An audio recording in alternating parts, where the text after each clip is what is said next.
welcome again to Victory Gardens here on the north side of Youngstown. And today we're going to take a look at these onions here. They're coming in nice and healthy and they're real bunched together, so we want to transplant some. Green onions are my favorite onions to grow in the garden. I do start some sets earlier in the season to grow storage onions, but these are great because it's a base hit. It's a real quick crop, and you can start them early and they'll persist the entire season. You can keep sowing intermittently your green onions.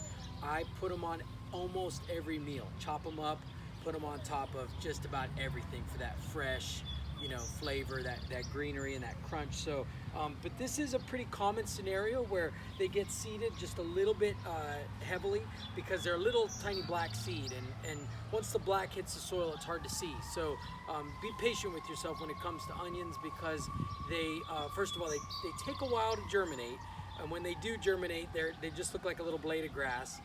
So they can be real inconspicuous. But once they start to root in, they really the first thing you're going to do is put down a little, when a seed germinates, it pops, the seed goes, the root radical goes into the ground first, and then the green seed leaf will come out.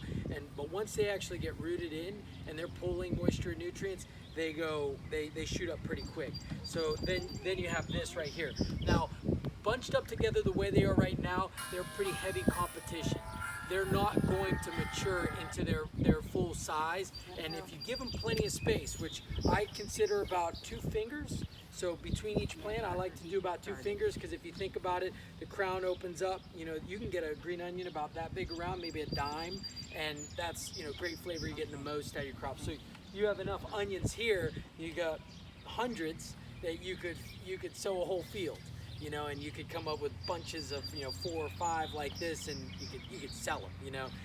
This is a commercial amount of onions right here, for a small market garden. So anyway, the garden's looking great, the soil's looking great. So what we're going to do is we're going to utilize this opportunity where they were oversown to plant them as a companion crop to brassica species. So we've got kale and we've got some collards over there. Kale and collards are in that crucifer family, or that brassica family. You can call it the cabbage family. And all of them attract a certain pest called the cabbage moth, which lays eggs. They hatch out as caterpillars. The caterpillars are sort of devastating to those plants. They'll chew them down, and I haven't seen a garden that doesn't have them at some point in the year.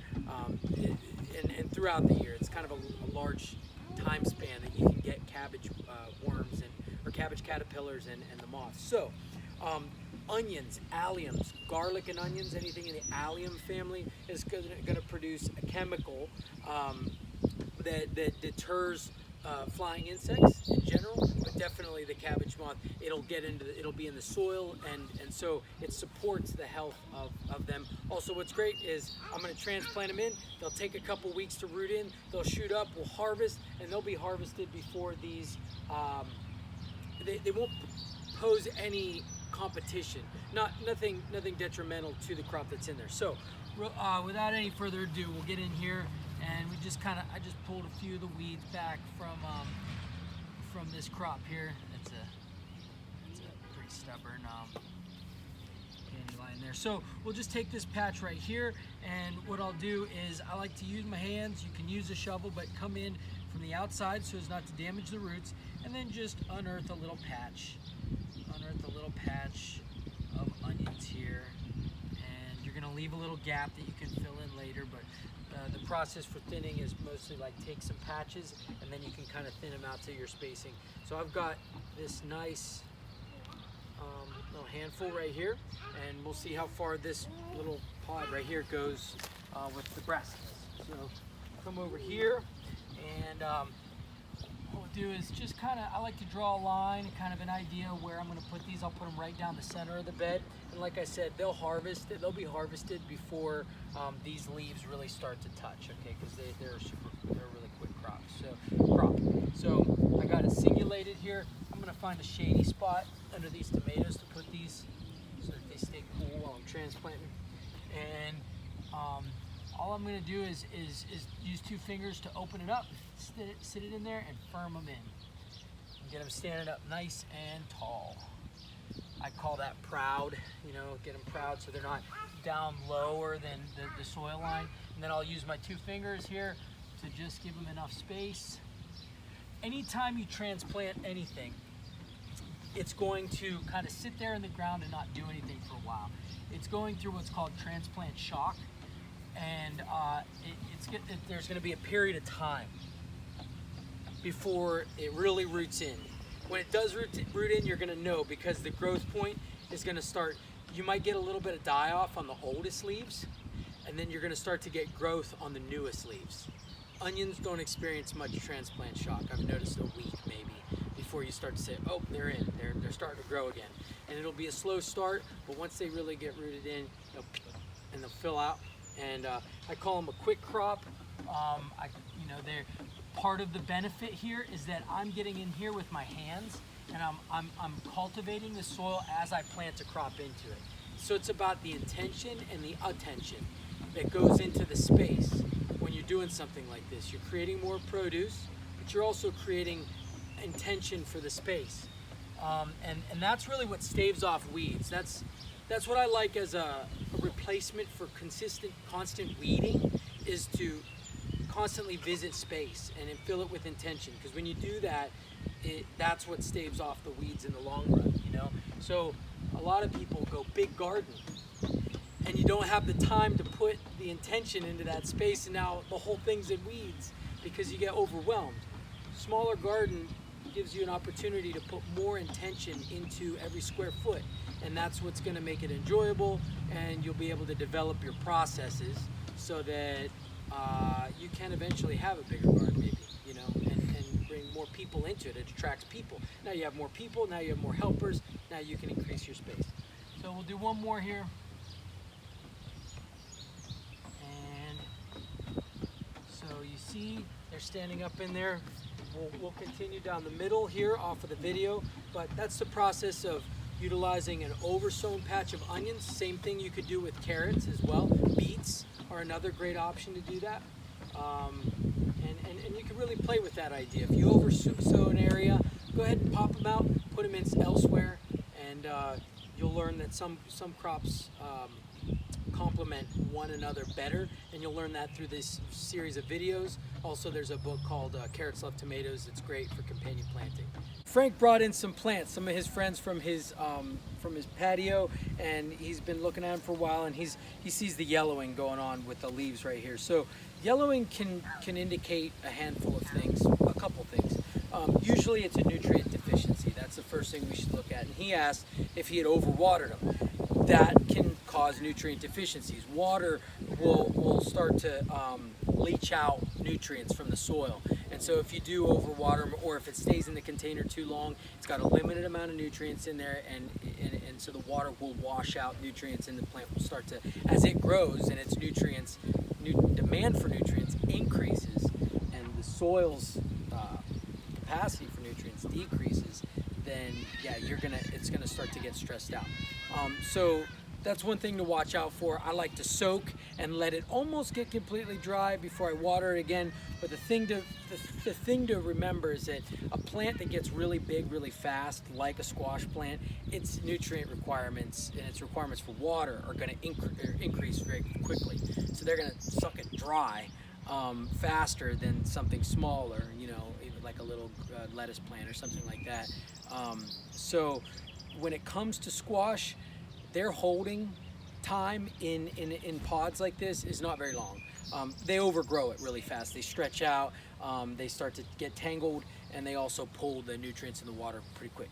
My recommendation when it comes to squash, this is yellow crookneck squash. It's a summer squash variety. My recommendation when it comes to squash is wait till the soil warms up and direct sow them in well-prepared mounds. So I'll do a series of mounds. So if you have a garden row, instead of making a regular garden row and just putting them in the garden row, I'll actually, in the same space as a garden row, I'll make a mound, maybe 10 inches or 8 inches around, and then give it about 10 inches in between, and then maybe an 8-inch mound, 10 inches in between. You can play with that. A mound maybe that far across, you know, that big around, and the space in between equal, or 1, 2, 3 of these, you know. Give them plenty of space, because they're going to open up, and you're going to be able to produce more whenever they can open up and gather sunshine, and they're gonna be easier to harvest and less transmission of like disease.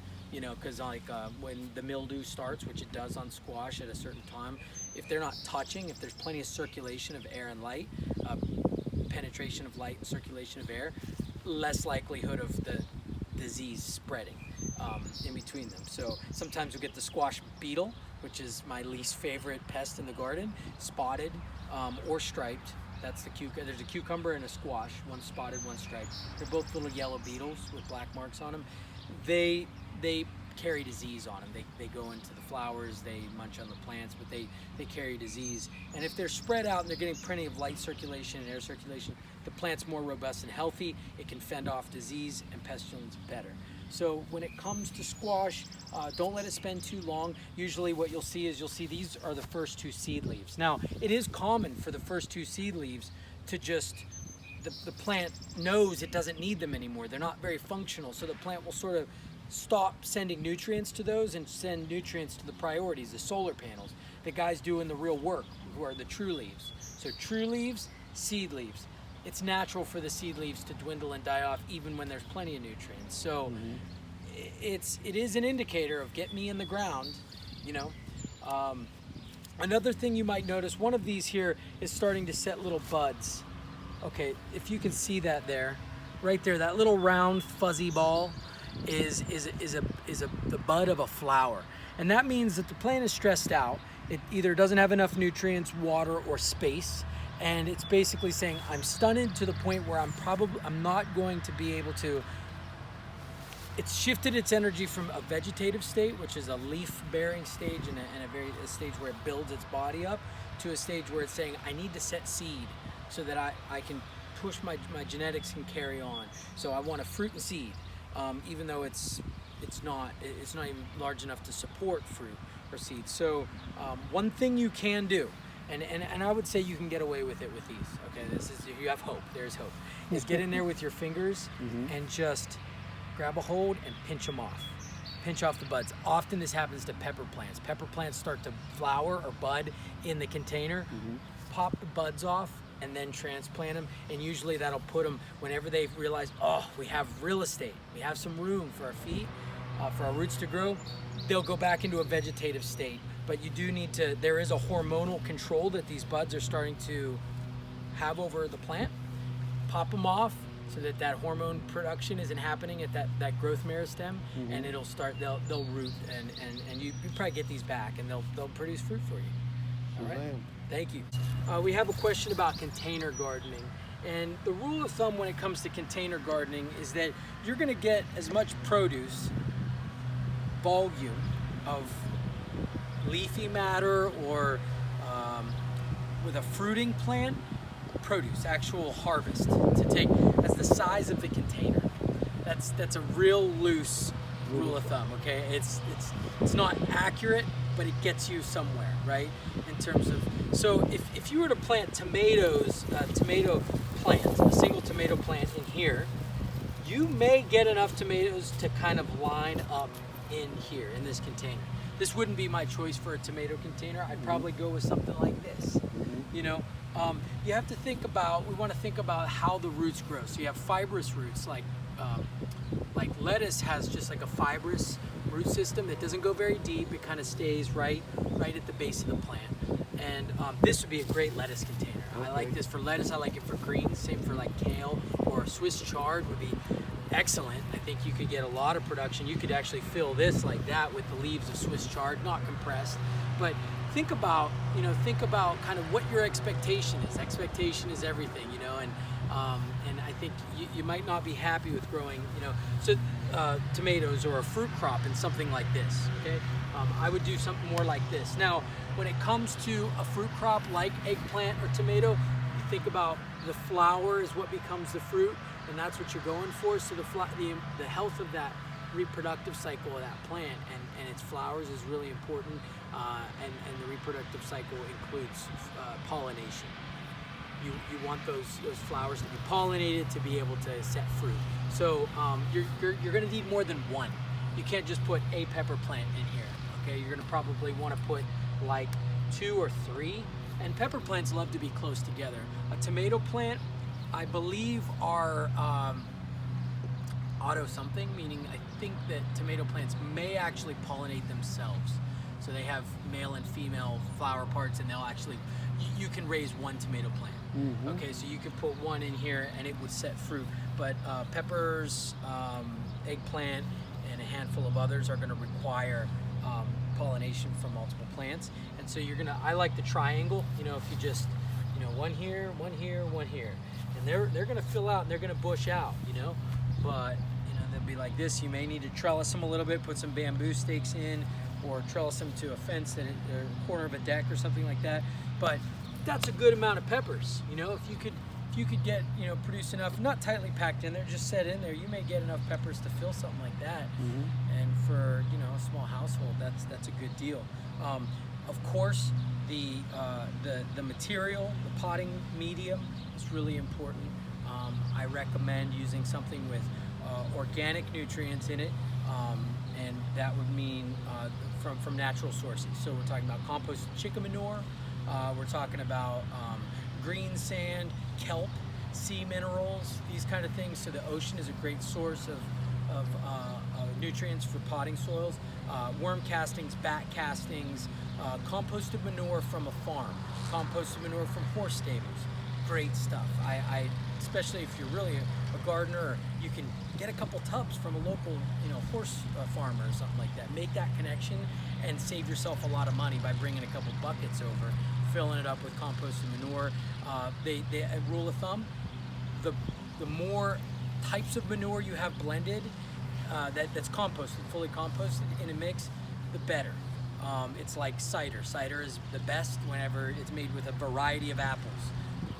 Your potting medium is best when it's made from a variety of composted manures. Worm castings, bat castings, you'll see these high-end products like the Fox Farm products that have a high, you know, a mixture of a lot of different types of manures, but they also have some sea minerals added in there, so you get the micronutrients. So you need macro and micronutrients. We'll do. We're looking at the leafy greens. The greens. This is a mesclun mix that has arugula mixed into it. So the red sales, the red lettuce, and the green lettuce is not bolting. It's been trimmed, and it looks like it can be trimmed again for sure. But one variety of the mix that is not taking the heat and the day length has gotten, the day length has gotten long enough and the heat has increased enough that it's starting to what we call bolt. So this is arugula, and it has a beautiful flower on it. I love the flower on it. It is not very heat tolerant, so it starts to get real spicy after the temperature warms up. But man, the space where this is growing is shaded too, and the soil's great, so it's peppery. It's arugula, it's peppery, and it's kind of nutty. It's very good. You can make pesto out of it. But what I want to do a video on here is prolonging the harvest of these greens that start to bolt. They start to put a flower stalk up. That's called bolting. And it's sort of a stress response, but we can bring the plant back into vegetative cycle before pulling the plant completely, before the leaves get too hot, spicy, and tough for us to eat. So what you can do is have a pair of scissors here, just come in here and be pretty drastic with it. Find the stalks that are flowering, and go ahead and just start snipping them down at the base, right above the last sort of harvestable leaf. Okay? Like so. And you just go through. That one's got a bud on it. They're starting to bud out, flowers. Kind of just, it's like trimming hedges. Bringing them back down into their bushier vegetative state. Because right now the plant's putting energy into flowering and setting seed, and you know, it's not too hot, it's not too awfully hot. We could probably prolong the harvest, and that's what we're doing, prolonging the arugula harvest. I know a few people in this area, if they knew this arugula was ready to pick, they'd be over in a second. It's a favorite for some folks. It's really flavorful, way more flavorful than lettuce. time you get into more flavor, you're usually talking about more plant compounds, you're talking about more nutrients, and you're talking about, more nutrients, more healthier, better for you, more vitamins, essentially. Plant compounds are oils and tannins, chemicals that can be broken down into their smallest parts would be vitamins and minerals. So more flavor generally means more nutritious. So it's a little better for you than lettuce. And it doesn't take long to do this. You know, you just come through, and this all becomes really good compost. What I got here in my hand. So do it quickly and thoroughly. You want to keep a couple flowers by all means. They're pretty. They beautify the garden. They bring in pollinators. So there is no shame in leaving a few along the edges there. And now, this will become compost here. We'll put that in the compost bin. But you know, to make use of what you just did, I would definitely come in and get the bottom most mature leaves and let these top leaves, they can grow out a little bit more. But work from the bottom of the plant. That also increases the hygiene of the plant. It's almost like trimming fingernails or getting a little haircut. It allows the air to circulate and the sun to penetrate into the plant, and you don't get stagnant air and moisture at the base of the plant. But this is great arugula. This could be sauteed down with some garlic and really tasty. Made pesto. Pesto is fantastic with garlic because greens go, they don't hold very long. So blend them with some oil and make pesto or steam them or eat them fresh. These are still really delicious. Thank you. We are looking at an area where the area was tilled. So in a previous video, we put a tarp out to kill the sod. And this is a good demonstration of why you want to kill the sod before you just till and start a garden, because whatever was there will persist if you don't eliminate it first, before you then start to cultivate it and put your intention into it. So it's a great metaphor I work with folks in recovery, and you can't just get rid of bad habits, you have to supplant them with good ones. And you also need to fully and consciously and sort of thoughtfully deal with those persisting issues before moving on to large aspirations. So this piece right here, really, we wanted to eliminate the sod first, but we didn't. So, and this happens, you get excited about a garden, and it got rototilled. So there are some plants established and some seeds that are growing here. But what we're really looking at is this patch right here. These are eggplant, and the yellowing that we had talked about in the previous, that kind of shows us a lack of nutrients. They're definitely struggling for nutrients because they're fighting with the living sod that was left here that wasn't eliminated. So if I pull on this right here, I'm finding it's alive, and if we let it go completely, the grass would overcome the eggplants. So it's the eggplants are struggling. For how long they've been here, they should probably be twice as large, and they are getting predated on by flea beetles. Little black, almost, you can see them to the naked eye, but they hop and they're really, they hop like fleas. That's why they're called flea beetles. They're shiny little pinheads, and they can do a lot of damage. And they're your main issue when it comes to eggplant.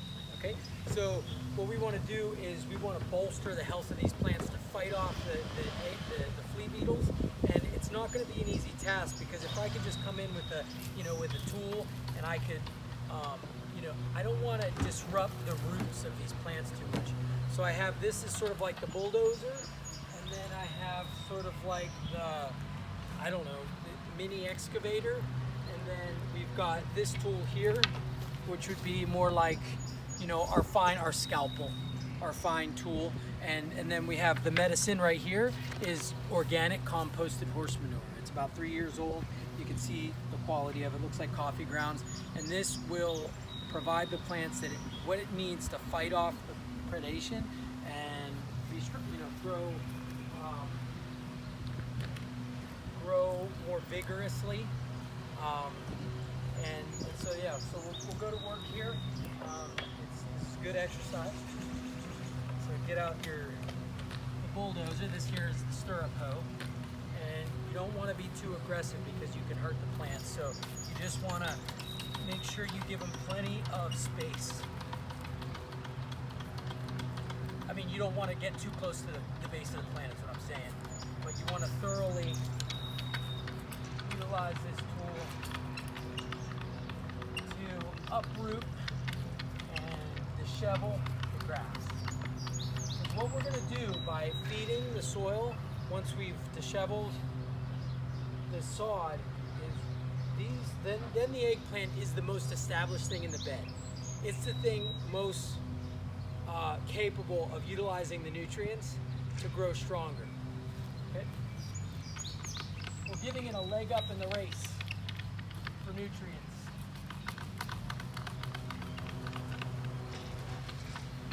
Biggest thing is to be careful not to disrupt your eggplant too much.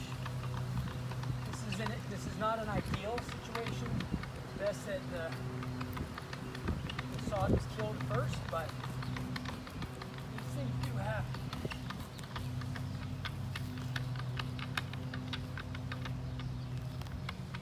We've got clumps of sod here. Alright, so this area is a pretty good example about where we're going to get it without disrupting the soil too much. Maybe then, I'll use this tool here, get down a little bit closer.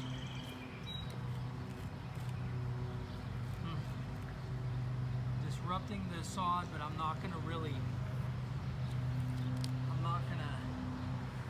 eliminate it in this move. That's not a realistic expectation.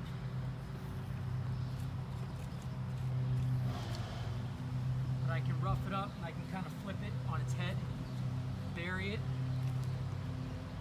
Okay. So I got a good section right here.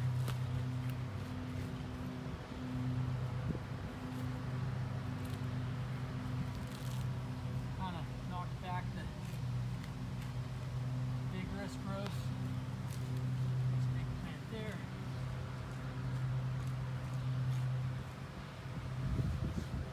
Notice there's a lot more work, transferring my body's energy into this process right here, and more than we want to do on a daily basis, I'd say. All right, so I got this sod flipped on its head, got a decent section right there, and then you can come in. Really feed it. What we want to do is overcome the sod. Get around the base of the plants. You definitely want to make sure you remove the grass because that will grow back vigorously. Right around the base of the plant is that key area. Because that's where the fight for nutrients is happening.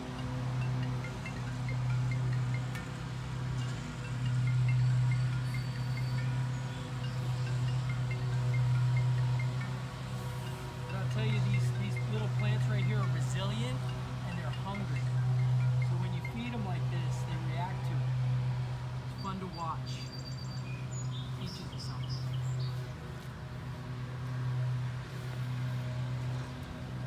You gotta do due diligence to make sure that that little zone right around their root zone is scruffed up. You can bring them back.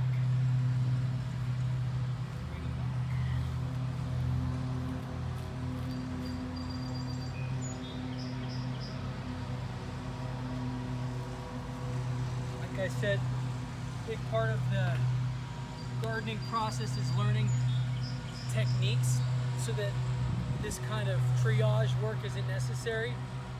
But a little bit at a time, get a few helpers, and you can bring it back. So I just wanted to give you a look at what we had started 4 weeks ago. We put some compost down in this square area here, and put a tarp over top, and we've done nothing else.